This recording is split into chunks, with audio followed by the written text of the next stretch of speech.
एक बार भगवान शिव और माता पार्वती कैलाश पर्वत पर बैठे हुए थे। भगवान शिव ध्यान लगाकर बैठे हुए थे। तभी माता पार्वती ने देखा कि शिव जी ध्यान में मंद मंद मुस्कुरा रहे हैं। इसे देखकर पार्वती जी के मन में यह प्रश्न उठा कि भगवान ध्यान मुद्रा में भी क्यों मुस्कुरा रहे हैं। उन्होंने भोले बाबा की समाधि समाप्त होने पर उनसे पूछा कि प्रभु, आज मैंने आपको पहली बार ध्यान मुद्रा में भी मुस्कुराते हुए देखा है। इसका क्या कारण है? तब भगवान भोलेनाथ ने कहा, मैं अपने एक प्रिय भक्त और उसकी पत्नी की बातें सुनकर मुस्कुरा रहा हूँ। महादेव जी ने कहा कि मृत्यु लोक में एक ब्राह्मण है जो कि मेरा अनन्य भक्त है। वह मेरे ही मंदिर का पुजारी है और दिन रात मेरी सेवा किया करता है। वह ब्राह्मण इसी मंदिर के पीछे एक छोटी सी कुटिया में अपनी पत्नी के साथ रहता है।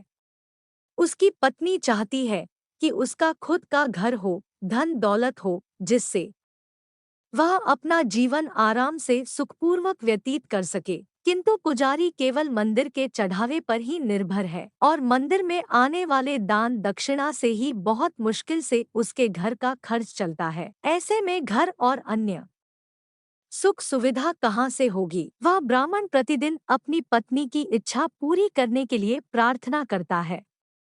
आज उसकी पत्नी ने उसे ऐसी बात कही जिसे सुनकर मैं बिना मुस्कुराए नहीं रह सका। माता पार्वती ने पूछा, ऐसा क्या उसकी पत्नी ने कहा जिससे आपका ध्यान भंग हो गया? शिवजी ने कहा, आज उसकी पत्नी ने उसको ताना मारते हुए कहा है कि जिन भोले शंकर की तुम दिन रात सेवा पूजा और अर्चना करते हो, जिससे मेरे लिए घर मांगते हो, वह खुद ही कैलाश पर्वत पर रहते हैं।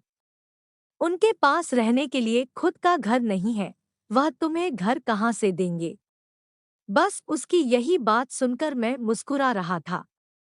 यह बात सुनकर पार्वती जी ने कहा, स्वामी, वह आपको ताना मार रही है। यह सुनकर मुझे बहुत बुरा लगा और आप मुस्कुरा रहे हैं।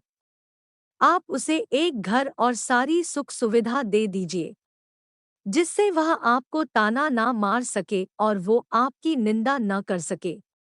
इस पर भगवान शिव जी ने कहा है, पार्वती, यह मेरे वश में नहीं है।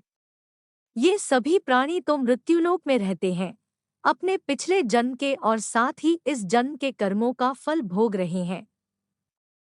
और जैसे ही इनके कर्मों का फल इन्हें मिल जाता है, उन्हें सभी प्रकार के सुख मिलना शुरू हो जाते हैं और अंत में वे मुक्ति पा जाते हैं।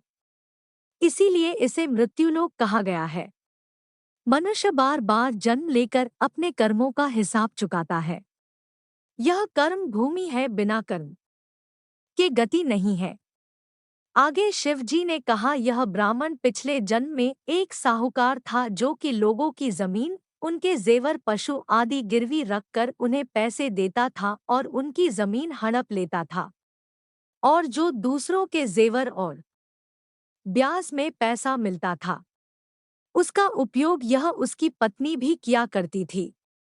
इसी कारण आज इस जन्म में इसे घर नहीं मिल सकता और इसकी पत्नी जिसने उन वस्तुओं का उपयोग किया वह भी इसके साथ यह कर्मफल भोग रही है।